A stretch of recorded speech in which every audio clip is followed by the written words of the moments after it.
le plan de Dieu. Bien-aimé, j'étais mort de la tuberculose, je me suis retrouvé hors de mon corps avec le Seigneur Jésus qui me transporta au ciel et en enfer. J'étais avec le Seigneur lorsqu'il me dit, le plan de Dieu est grand pour l'homme, mais à chaque fois que Dieu vient avec un plan pour un homme, le diable va aussi venir avec une contre-mesure. Il concevra un plan pour détruire la promesse et le plan de Dieu. Je demanda à Jésus-Christ, le diable peut-il détruire la promesse et le plan de Dieu pour un homme? Le Seigneur dit, oui. Le Seigneur m'expliqua que dans le plan et la promesse de Dieu pour un homme, il y a toujours une condition, et dans cette condition il y a de la grâce et de la compassion. La grâce est pour une chance de restauration si la personne brise les conditions et les termes. La miséricorde est pour que la personne soit pardonnée par Dieu. Le diable veillera à ce que l'homme brise les termes et conditions de l'alliance qui le lie avec Dieu. Quand Abraham eut 99 ans, le Seigneur lui apparut et dit, « Je suis Dieu le Tout-Puissant, marche devant moi fidèlement et sois irréprochable. Alors je ferai mon alliance entre moi et vous, et j'augmenterai considérablement votre nombre. » La condition que Dieu lui a donnée était de marcher devant sa face et d'être irréprochable. Dieu a un plan pour votre vie et les conditions sont écrites dans les Écritures, non seulement dans les Écritures, car Dieu vous en dira plus. Alors ne perdez pas la grâce et la compassion qu'il y a dans le terme et conditions de Dieu, car sa grâce et sa miséricorde vous élevera. Le trône du diable. J'étais avec le Seigneur dans l'au-delà lorsqu'il m'amena au trône du diable. J'ai vu une entité grosse et énorme, qui était assis sur son trône. Il était très hideux, et il a immédiatement posé ses yeux sur moi. Il a appelé mon nom et me dit, « Samson, je vois que vous êtes venu ici pour découvrir nos mystères, mais sache que je ne te laisserai exposer aucun de nos secrets. Je te tuerai si tu oses le faire, je le jure. » Du coup le Seigneur me dit, « Ne crains pas car je suis ta vie. » Après quelque temps nous sommes devenus invisibles, et le diable ne pouvait plus nous voir. Il pensait que nous sommes partis, et le Seigneur me dit, « Toutes choses ne sont pas visibles à Satan, il ne sait pas tout, mais toutes choses sont visibles à Dieu. » Au début je ne croyais pas aux paroles du Seigneur, parce que nous savons tous que le diable est puissant. Le Seigneur connaissait mes pensées, c'est ainsi qu'il m'a emmené à l'arrière du trône de Satan. J'ai remarqué que le diable ne savait pas que nous étions là derrière lui. Alors le Seigneur me dit, « Invoque mon nom. » Ainsi, j'ai tranquillement dit, « Au nom de Jésus. » Quand j'ai cité le nom de Jésus, une grande puissance secoua l'enfer et le diable tomba de son trône. Quand le diable s'est retourné nous sommes devenus visibles. Quand il m'a vu, il a su que j'étais celui qui avait utilisé le nom de Jésus contre lui. C'est ainsi qu'il cria mon nom avec colère. Le Seigneur me dit, « Utilise mon nom contre lui, car dans mon nom il y a la puissance. » À ce moment même, j'ai commandé au diable de mourir pendant 3 minutes au nom de Jésus. De mes yeux j'ai vu la puissance du nom de Jésus qui cloua son esprit sur quelque chose comme un mur, et son corps hideux était tombé, et après 3 minutes, le Seigneur libéra son esprit et le diable est revenu en vie dans son corps hideux. Aussitôt qu'il se leva, il cria contre moi avec une grande fureur et colère, puis j'ai vu beaucoup de démons s'approcher, ils se sont précipités dehors pour prendre leurs flèches, ils venaient tous à la fois contre nous. Tout à coup j'ai vu le ciel s'ouvrir, et j'ai vu une flèche blanche pure. Cette flèche est descendue et a détruit toutes les flèches de ces démons. Je veux vous dire bien-aimés, il y a de la puissance au nom de Jésus-Christ, par son nom tout genou fléchira. Il y a de la puissance au nom de Jésus, appelez-le avec foi, et les démons fuiront de vous.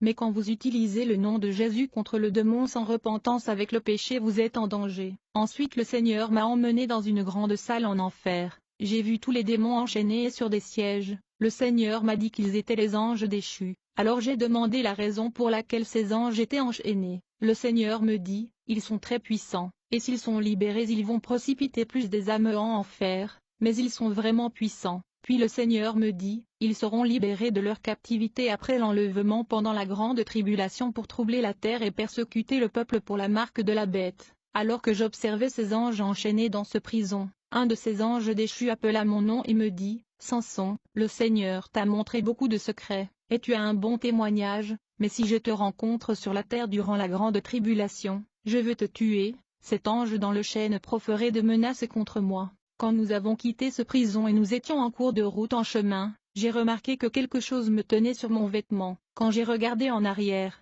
j'ai vu que c'était un démon, et il était sorti au-dessous du sol. À cause de la lumière du Christ il ne pouvait pas s'approcher de moi. Le Seigneur me dit, qui ce démon est le grand prêtre, du diable, Belzébul. Puis le prince de démons Belzébul me dit, nous ne te permettrons pas de révéler nos secrets et partager ce témoignage, et vous n'allez pas révéler nos secrets, nous allons vous tuer si vous osez.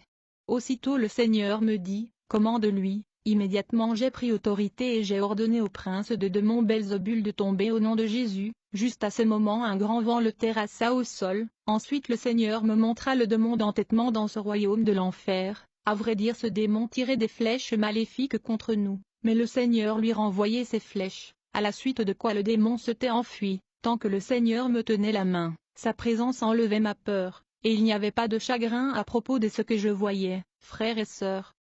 L'Église a besoin de se réveiller et de mettre l'armure de Dieu. J'ai vu un groupe de démons, ils étaient en réunion, puis j'ai vu un très gros livre devant eux. Immédiatement ils l'ont ouvert à une page donnée. Ils ont dit, étant donné que nous sommes en conflit contre l'Église, nous devons les engager et initier des actions offensives contre eux. Tout de suite, j'ai vu de nombreux démons apparaître avec des flèches dans leurs mains pour lancer des frappes contre l'Église. J'ai été surpris, puis le Seigneur me dit, ce sont ces flèches qu'ils tiennent dans leurs mains qui sont à la base de la lourdeur et faiblesse dans la vie de prière chrétien. Les démons tirent ces flèches contre les chrétiens afin de le rendre lourd et faible dans la prière. En conséquence, beaucoup de mes enfants ne peuvent pas prier, jeûner et évangéliser et faire des exploits pour le royaume des cieux, et donc ces flèches de démons détruisent la vie chrétienne en neutralisant la vie de prière et de jeûne. À vrai dire, les chrétiens qui sont atteints par ces flèches auront du mal à prier, jeûner et servir Dieu en toute liberté. Ils seront opposés par la lourdeur, faiblesse et le sommeil spirituel. Tous les démons ont une mission.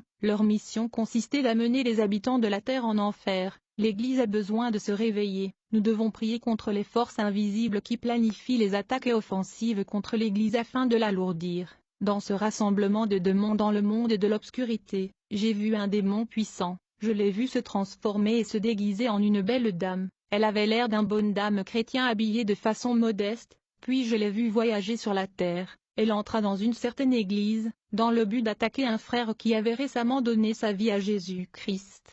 Ce démon qui avait pris la forme d'une sœur en Christ voulait juste séduire ce frère, pour lui faire perdre son salut. Bien-aimés, les chrétiens doivent apprendre à passer du temps ensemble dans la prière. Il nous faut de réunions solennelles de prière où nous allons chercher la face du Seigneur pour le réveil de l'Église, afin que nous puissions détruire toutes les semences que le Seigneur n'a pas plantées dans son Église, car ceux qui sont endormis en Christ périssent. L'Église a besoin d'un réveil spirituel. Construisons et bâtissons nos vies de prière car la prière et la méditation de la Bible sont les deux grands piliers de la vie chrétienne. Il y a beaucoup de démons physiques dans l'Église aujourd'hui opérant dans la ressemblance et l'apparence des hommes ordinaires. Les démons prennent la forme humaine pour séduire les hommes de Dieu et détruire l'Église. Pour que nous puissions les vaincre, nous devons revêtir l'armure de Dieu. Souvenez-vous que vous devez maîtriser et guider votre vie de prière. Le Seigneur Jésus me dit, quand les prières d'une chrétienne affectent le royaume des ténèbres, le diable essayera de trouver des moyens d'éteindre la puissance qui est libérée par la prière de cet enfant de Dieu. Il travaillera pour éteindre le feu venant de cette prière afin que la vie spirituelle du croyant meure. Alors soyez en état d'alerte et d'esprit sobre. Votre ennemi le diable rôde comme un lion rugissant cherchant quelqu'un à dévorer. Frères et sœurs, le temps sont mauvais, nous devrions toujours prier. Puis le Seigneur Jésus me montra un homme, qui était en enfer et qui était tourmenté par les démons avec colère. En ce moment même, le Seigneur me dit quand cet homme était sur la terre il y avait toujours de la confusion dans le royaume de l'obscurité lorsque cet homme priait, et j'aimais cela, ses prières montaient et détruisaient les plans du diable. En conséquence, le diable et ses agents ont commencé à cibler la vie de prière de cet homme. Ils ont capturé l'homme à travers l'amertume dans son cœur qu'il avait contre un frère dans l'Église.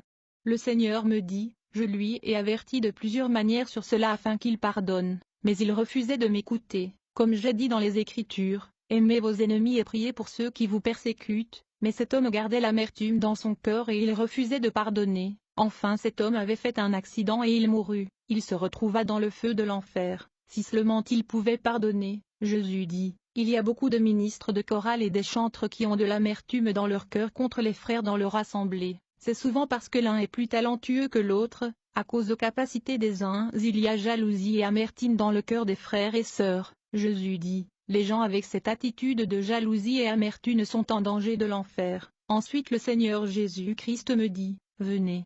Je veux vous montrer le plan du diable contre l'humanité. Le Seigneur m'a pris la main et nous sommes arrivés devant le trône du diable, et j'ai vu le diable sur le trône. Il riait d'une voix laide en disant, je dois gagner l'humanité, je dois gagner leurs âmes sont à moi. il était excité et rigolait. Le Seigneur me dit, veille attentivement afin que tu puisses dire aux autres ce que tu vas voir ici. Aussitôt j'ai vu 2 démons, ils ont amené un homme devant le trône de Satan. L'homme en question était un sorcier. Aussitôt que le diable l'avait vu, il se mit à rigoler et lui a dit, bienvenue mon fidèle serviteur. Le diable a commencé à interroger les 2 démons avec une grande colère. Il leur a demandé, combien des âmes a-t-il gagné pour moi? Le démon lui ont répondu, environ 7 millions. Le diable se mit à rire, et encore une fois il demanda au démon, combien des 7 millions des âmes sont-ils déjà morts? Le démon répondit, environ 2 millions. Le diable se mit à rire et dit, leurs âmes m'appartiennent. Le diable demanda encore une fois au démon, combien des crashs des avions a-t-il causé de son vivant? Le démon a répondu, 6 d'entre eux. Encore une fois le diable a demandé au démon, combien des accidents de voiture a-t-il causé sur la terre? Le démon répondit, beaucoup. Enfin le diable dit à cet homme qui était un sorcier quand il vivait sur la terre, avec une grande colère il lui dit, j'ai un cadeau pour toi mon serviteur. Je dois te donner un cadeau. Soudainement, j'ai vu un démon énorme avec une coupe très laide dans la main. À l'intérieur de la coupe était un acide sombre. Le démon a donné à l'homme de le boire. J'ai vu le diable avec sa voix puissante dire à l'homme, buvez-le. L'homme a bu ce coupe de l'acide et son corps a commencé à fondre. L'acide a commencé à consumer son corps et sa chair a éclaté en morceaux. L'homme pleurait amèrement, il cherchait un moyen de s'échapper. J'ai vu le diable éclata de rire et dit, je t'ai piégé et tu as suivi ma tromperie, tu ne sortiras jamais de cet endroit, ton âme est à moi. Et le diable rigolait. Alors le diable a dit, emmène-les. Le démon ont pris cet homme et il a été jeté dans le feu de l'enfer. Il pleurait amèrement parce que le tourment de l'enfer est si grand. Ceci est un grand défi pour nous en tant que chrétiens. Un seul serviteur du diable a gagné 7 millions d'âmes, 2 millions d'entre eux sont déjà morts. Maintenant ils sont en grand tourment. Combien de personnes avez-vous parlé de Jésus-Christ aujourd'hui? Certains chrétiens n'ont même pas gagné une âme pour Jésus-Christ et ils ne se soucient jamais. Le diable disait cela parce que beaucoup des âmes finissaient leur vie en enfer. Le Seigneur pleurait comme un bébé parce que beaucoup de chrétiens ne gagnent plus des âmes pour son royaume. Mon ami, il est temps, nous devons dire non aux œuvres de la chair et gagner des âmes pour le royaume de Dieu. La Bible dit, allez et dit, le royaume des cieux est proche, guérissez les malades, ressuscitez les morts, nettoyez les lépreux, chassez les démons. Vous avez reçu gratuitement, donné gratuitement, comme nous étions dans le royaume de l'enfer. J'ai vu le diable rire à haute voix, il a appelé un démon et lui a dit, allez sur la terre dans les autoroutes et les boulevards et causer des accidents de la circulation. Ce démon quitta le trône de Satan et voyagea sur la terre pour causer les accidents de circulation. Puis le diable appela un autre démon et lui dit, allez dans l'espace et les airs et causer les crashs des avions. J'ai vu ce démon voyager dans l'espace pour causer des accidents d'avion. Le diable appela un autre démon et lui dit, allez vite sur la terre, dites aux célébrités d'exposer leur nudité et leur corps à la télé, sur Internet et dans le magazine, allez faire en sorte que des prostituées et des stars pornographiques mettent en circulation de nouvelles vidéos. Ils lui obéirent tous et coururent vers la terre rapidement pour exécuter ses instructions. Bien-aimés, nous devons faire attention à ce que nous regardons à la télévision, sur Internet, et aussi sur les magazines et journaux en papier, etc., parce que le diable est là pour chercher qui il va dévorer, comme nous étions dans le royaume des démons en enfer. Plus tard, j'ai vu des bêtes démoniaques, ils ont dit à un homme, tu avais l'habitude de faire du mal aux gens sur la terre, maintenant ton tour est arrivé. Ils ont commencé à tourmenter l'homme, et cet homme pleurait amèrement, il a même cherché la mort mais c'était trop tard pour lui, parce que toute âme qui arrive en enfer ne sortira plus jamais, il sera là pour toujours.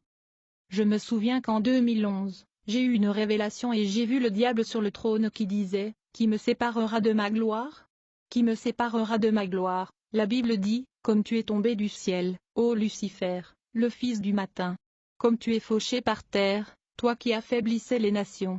Car tu as dit dans ton cœur, je vais monter aux cieux, je vais élever mon trône au-dessus des étoiles de Dieu, je vais de même siéger sur le mont de l'Assemblée, sur les côtés du nord, je vais monter au-dessus des nuages, je serai comme le Très-Haut. Alors que le diable se vantait de sa gloire, je l'ai vu appeler un frère en Christ, qui était en enfer, en disant, Joseph, croyez-vous maintenant que l'enfer existe?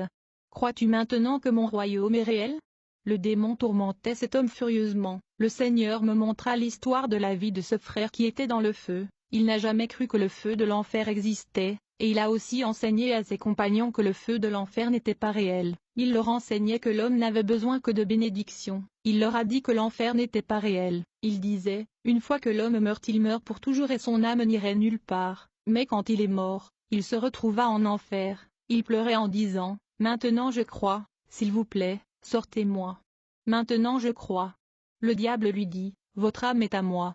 Vous serez ici pour toujours. » Ceci est une grande leçon pour ceux d'entre nous sur la terre qui se consolent et pensent que le feu de l'enfer n'est pas réel. Maintenant, repentez-vous, venez à Jésus et soyez sauvés. Le feu de l'enfer est réel, il en sera de même à la fin du monde. Les anges viendront séparer les méchants d'avec les justes, et ils les jetteront dans la fournaise ardente, où il y aura des pleurs et des grincements de dents. Alors que j'étais avec Jésus, j'ai vu un frère venir à Jésus quand il était mort. Il était heureux parce qu'il pensait qu'il était enfin arrivé au ciel. Quand il se présenta devant Jésus-Christ, ce dernier pleurait profondément. Il demanda à ce frère, « Gabriel, où est ton épée de l'esprit ? Où est ton pectoral de justice que je t'ai donné ?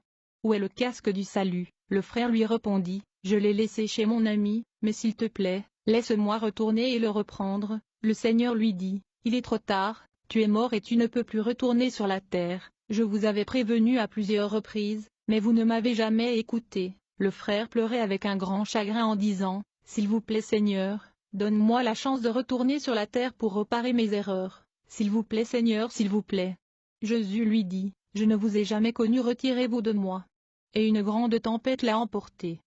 Le Seigneur m'a montré l'histoire de la vie du frère. Pendant qu'il était sur terre, il ne sortait jamais pour gagner des âmes pour le Seigneur. Chaque fois que le Seigneur lui disait d'aller parler aux gens de la bonne nouvelle de l'Évangile, il remettait et repoussait cela à plus tard. Le diable lui disait, « Assieds-toi et lis ta Bible, tu iras le faire demain. » Mais quand le lendemain arrivait, il procrastinait, mais le Seigneur lui répétait, « Gabriel, va avertir ces pécheurs de se repentir et d'être sauvés. » En même temps Satan parlait aussi dans son cœur et disait, « Gabriel, asseyez-vous et lisez votre Bible, demain vous le ferez. » Il obéissait à la voix de Satan. Plus tard il alla visiter son ami, et au lieu de parler de Jésus à son ami, ils commencèrent à discuter d'autres choses. Au fil du temps, ce frère perdut son salut par les mauvais conseils de son ami, il a commencé à vivre une vie pécheresse, tout comme son ami. C'est pourquoi quand il mourut, il a dit au Seigneur qu'il avait laissé son pectoral de justice à la maison de son ami. Le Seigneur me dit, « Dites à mon peuple que leur armure doit être complète. Dites-le, il ne doit pas perdre leur armure. » Quand ce frère est arrivé en enfer, j'ai vu un gros serpent avec de nombreuses épines sur son corps qui l'a roulé. Le serpent lui dit, « Gabriel, j'ai réussi à déjouer ton salut et je t'ai trompé. » C'était la même méthode que j'avais appliquée quand j'ai trompé le premier homme qui a perdu la vraie image de Dieu. J'ai été assigné pour capturer ton âme. Je parvenu à vous tromper et vous avez suivi ma tromperie. Je vais vous tourmenter pour toujours dans ce feu de l'enfer. J'ai vu ce grand serpent qui entra dans le corps de ce frère et a commencé à le torturer. Cet homme pleurait amèrement mais il ne pouvait pas sortir du feu. Le diable a commencé à rire et lui dit, « Ton âme est à moi, je veux gagner toute l'humanité, je vous gagnerai tous. » Chrétiens bien-aimés, il est temps de développer notre relation avec Dieu parce que beaucoup de gens qui viennent à l'église tombent en enfer à cause de petits péchés. Nous devons confesser nos péchés et délaissons-les, parce que l'étendard de Dieu subsistera. Le Seigneur m'a emmené à un autre endroit, j'ai vu seulement un petit nombre de chrétiens combattant beaucoup de démons. C'était une grande et puissante bataille. Les démons avaient blessé beaucoup de chrétiens pendant la bataille parce que leur armure n'était pas complète. Il y avait du sang sur leur corps mais ils continuaient à se battre. Le Seigneur pleurait en disant, « Vous devez revêtir toute l'armure de Dieu, afin de pouvoir résister dans le mauvais jour, et tenir ferme après avoir tout surmonté. Tenez donc ferme, ayez à vos reins la vérité pour ceinture, revêtez la cuirasse de la justice, mettez pour chaussure à vos pieds le zèle que donne l'évangile de paix. Prenez par-dessus tout cela le bouclier de la foi, avec lequel vous pourrez éteindre tous les traits enflammés du malin. Prenez aussi le casque du salut, et l'épée de l'Esprit qui est la parole de Dieu. Faites en tout temps par l'Esprit toutes sortes de prières et de supplications. Veillez à cela avec une entière persévérance, et priez pour tous les saints. » Dans ce combat contre les démons il y avait aussi des gens avec une armure complète. Les démons n'étaient pas capables de les blesser. Le Seigneur a dit, « J'ai besoin de plus de gens dans ce champ de bataille. Dites-leur de venir à moi et je les remplirai de ma puissance. Dites-leur de chercher la grande armure de l'Esprit de tout leur cœur et ils l'auront. » Le Seigneur m'a emmené à un autre endroit dans le feu de l'enfer. Il y avait beaucoup de démons dans une réunion. Soudain, ils se sont tous dispersés, déguisés en pasteurs, évangélistes, prophètes, enseignants, frères, sœurs, anciens et révérends. Le diable leur donnait des ordres, disant allez maintenant sur la terre. Allez et faites des miracles, des signes et des merveilles. Allez faire des miracles. Va et enseigner des fausses doctrines et amener plus des âmes à mon royaume. Ces démons lui obéirent, courant sur la terre à toute vitesse. Quand je les ai vus, j'ai été très surpris. Cela m'a rappelé ma première rencontre avec Jésus-Christ, quand le Seigneur m'a montré quelque chose en enfer à côté du trône de Satan en enfer. C'était un très grand trou profond. Il y avait des noms des églises qui appartenaient à Satan sur terre qui étaient écrits dans le trou. Mon ami, s'il te plaît, prends garde aux églises que tu fréquentes, si elles ne se tiennent pas sur le conseil de Dieu qui sont la prédication de sainteté, justice, seconde venue de Jésus-Christ et prédication du feu de l'enfer. S'il vous plaît, éloignez-vous des églises qui ne prêchent pas ces choses, parce qu'ils appartiennent à Satan. Nous devons faire attention à beaucoup de démons qui se sont déguisés en des ministres de Dieu, juste pour tromper les gens et les emmener en enfer dans la destruction. Les démons sont physiquement sur la terre en mission, ils ont des églises, et même des écoles théologiques. Le Seigneur me dit, je ne suis pas leur fondateur, je ne sais pas ces églises dans ce trou. Mon ami, Jésus-Christ a révélé les secrets du diable et ce à quoi il veut que ces églises ressemblent. C'est à notre tour de faire ce pas vers le salut, de nous repentir de nos péchés et d'être sauvés. Ephésiens 5, 1-2. Si vous êtes un pasteur, un ministre de Dieu ou un chrétien rétrograde, s'il vous plaît, réveillez-vous et revenez à Jésus, il vous recevra.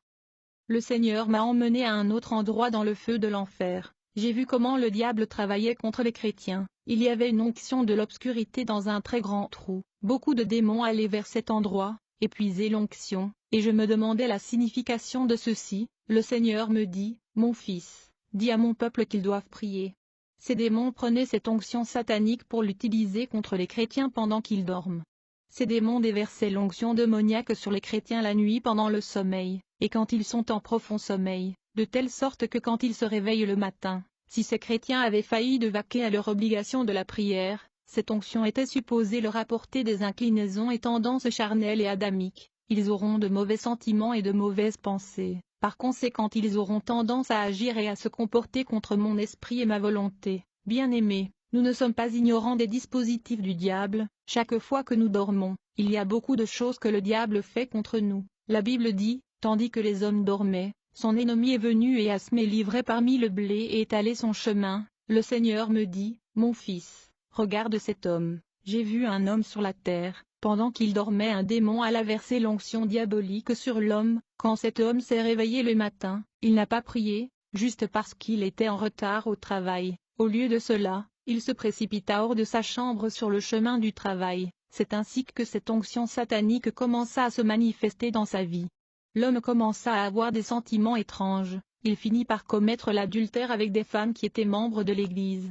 Comment l'homme a abandonné le Seigneur? Le Seigneur lui avertissait de prier, mais il a refusé d'écouter à cause de son travail qui lui préoccupait. Le Seigneur me dit, il est un pasteur. Nous devons faire attention parce que le diable est un grand trompeur et sa mission est de tromper pour causer la destruction. Il travaille politiquement comme le prince de ce monde, comme le Dieu de cet âge. Il aveugle les non-croyants pour les empêcher de croire l'évangile du salut. Le Seigneur me dit, mon fils, viens, que je te montre comment je veux que mon église soit. J'ai vu une église avec un feu brûlant, les gens étaient dans le feu, mais le feu ne les consumait pas. Il me dit ceci est le feu du Saint-Esprit. Les gens dans l'église priaient très fort et criaient au Seigneur. Il me dit, beaucoup de mes églises ne prient plus, elles ne font jamais de jeûne, elles ne prêchent jamais ma seconde venue, elles ne prêchent jamais le feu de l'enfer, elles ne prêchent jamais mon royaume glorieux, elles ne font jamais des exploits et ne gagnent pas d'âme. Il ne veut plus mes ordres, mais ils veulent être conduits par la chair et non par l'esprit. Dites-leur tous, je viens bientôt et ma récompense est avec moi de donner à chacun selon ses œuvres. Dites-leur de me chercher et ils vont me trouver. Je leur donne cette chance de se repentir et d'être sauvés car ma porte est toujours ouverte à quiconque veut entrer. Mais une fois la porte fermée, ils vont crier pour que je puisse l'ouvrir. Mais je leur dirai je ne les ai jamais connus, mon fils. Dis-leur que je suis sur le point de fermer la porte de mon royaume. Le Seigneur pleurait. Église, tu dois te réveiller et abandonner des doctrines étranges qui conduiront sûrement au feu de l'enfer. Souviens-toi de ce que le Seigneur dit, je réprimande et je châtie tous ceux que j'aime, donc sois zélé et repens-toi, alors. Puis le Seigneur me montra une dame, elle s'appelle Christiana, et je n'ai jamais entendu son nom auparavant. Elle était dans la fornication. Les démons la tourmentaient avec une grande fureur et disaient, « Pensez-vous que vous êtes sage? Vous êtes une chanteuse de chœur.